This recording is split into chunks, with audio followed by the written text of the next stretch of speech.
Il y a environ 66 millions d'années, à la fin de la période du Crétacé, la planète a perdu ses dinosaures. Tout le monde sait que cela s'est produit à cause d'une catastrophe mondiale. Mais que s'est-il passé immédiatement après cette extinction massive ? J'ai décidé de remonter le temps pour voir par moi-même. Et il s'avère que tout était complètement différent de ce que nous avons l'habitude de penser. Aujourd'hui, nous allons visiter la planète sur laquelle les humains n'ont pas encore mis les pieds. Une planète qui a été presque détruite par un météore. Vous découvrirez quels anciens habitants de la Terre sont morts sur le coup. Qui a réussi à survivre ? Vous apprendrez quels changements climatiques ils ont dû affronter et comment la Terre se remet d'une monstrueuse catastrophe. À la fin de l'ère mésozoïque, un énorme astéroïde ou comète s'est écrasé sur la Terre. Les scientifiques en discutent encore.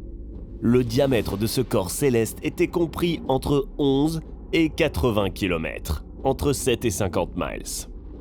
C'est-à-dire qu'en moyenne, il aurait pu avoir la taille de la ville de Washington, D.C. Lorsqu'un bord de l'astéroïde avait déjà touché le sol, l'autre extrémité était encore plus haute que la zone de vol du Boeing 747. Une telle collision ne pouvait pas passer sans laisser de traces. L'astéroïde a laissé derrière lui un cratère géant. Il couvrait la moitié du golfe du Mexique. Et ce n'est pas étonnant. Le cratère a un diamètre de 150 km, 93 miles et une profondeur d'environ 20 km, 12 miles.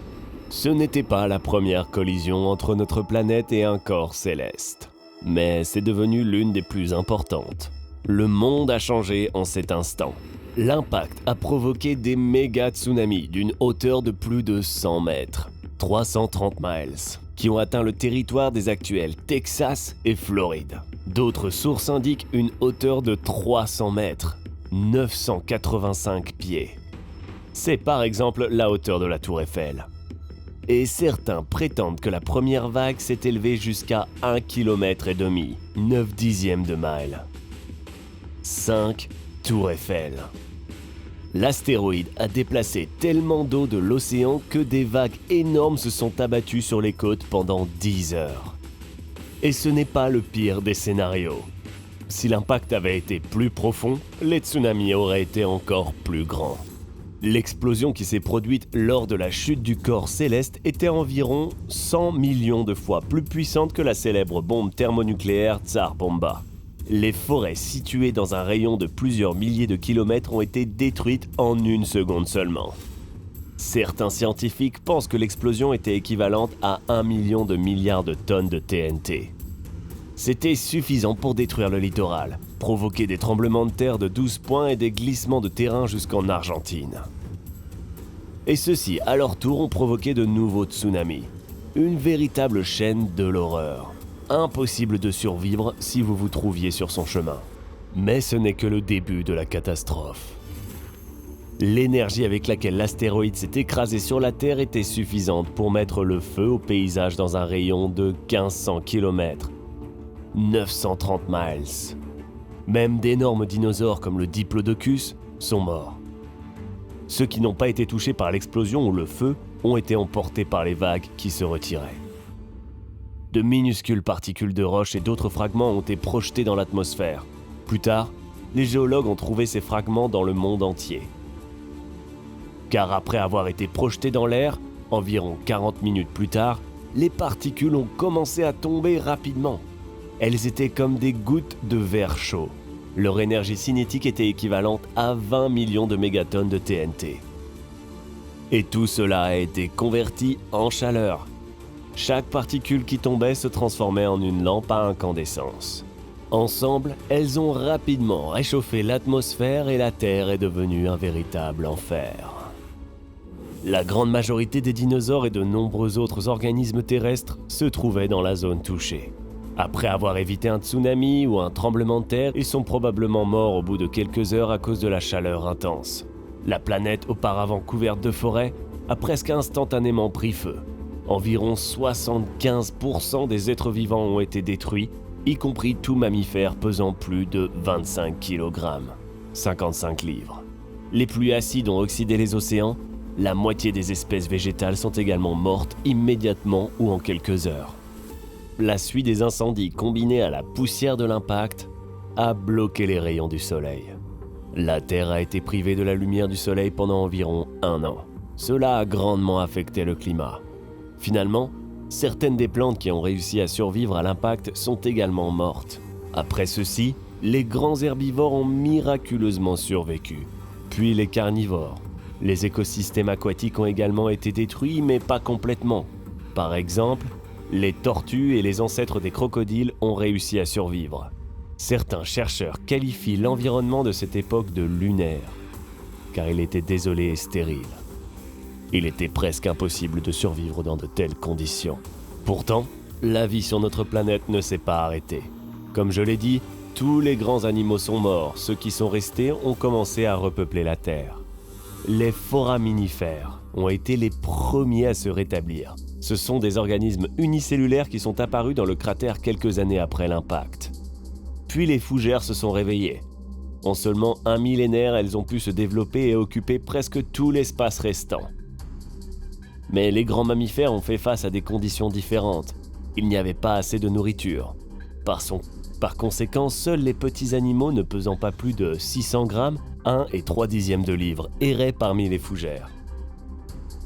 Il n'y avait que quelques plantes à fleurs et graines nutritives dans ce monde. Mais après 100 000 ans, les mammifères ont retrouvé la taille d'un raton laveur. Les fougères ont été remplacées par des forêts de palmiers.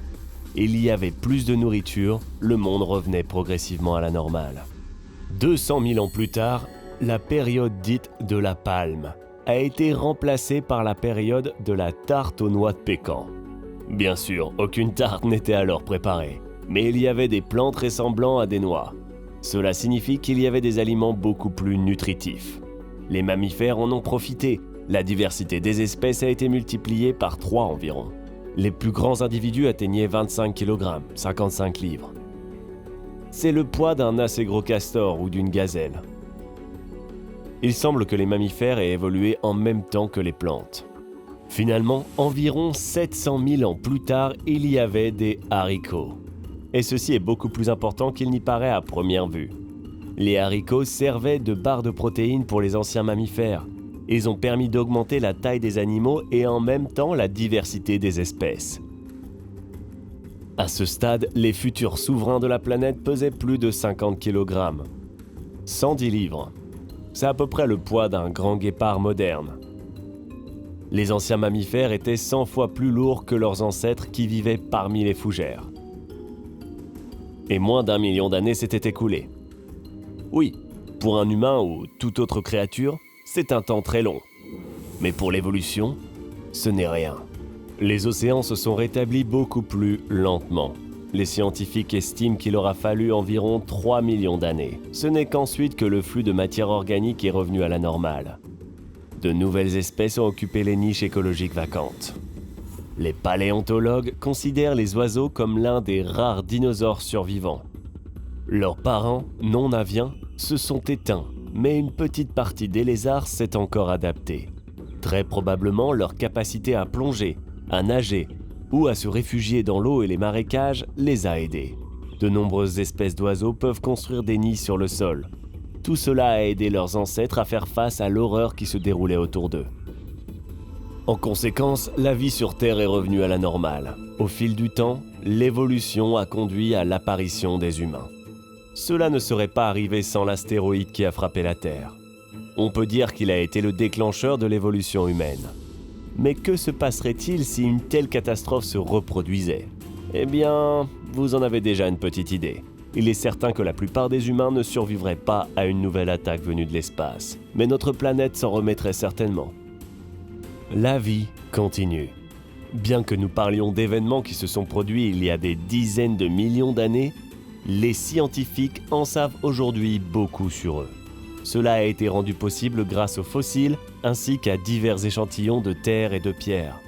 Par exemple, grâce aux ossements d'anciens mammifères et lézards, les scientifiques ont appris quand s'est terminée l'ère des dinosaures. Il a fallu beaucoup de temps pour le découvrir. Si vous avez aimé cette vidéo, mettez un pouce en l'air. N'oubliez pas de vous abonner à la chaîne si vous ne l'avez pas encore fait. Cliquez sur la cloche pour recevoir des notifications opportunes de nouvelles vidéos intéressantes qui n'attendent que vous.